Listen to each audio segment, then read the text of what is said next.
Perkenalkan, nama saya Teddy Supriyadi dari Salokan Jeruk, Majalaya, Kabupaten Bandung. Saya bertani kubis sejak tahun berapa lah, udah lama pokoknya. Dari masih kecil udah turun ke pertanian sayuran, tapi keluarga semuanya bertanam sayuran. Menanam red globe udah 5 kali dari sebelum COVID.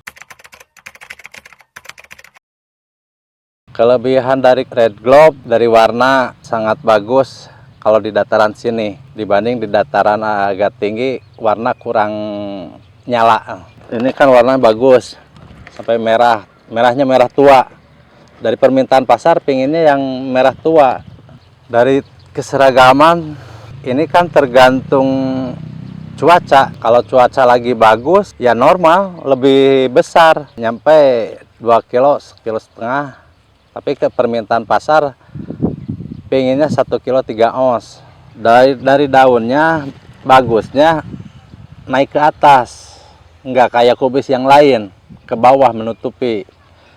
Kalau ini bagus ke atas. Jadi penanaman 40 cm juga lebih bagus.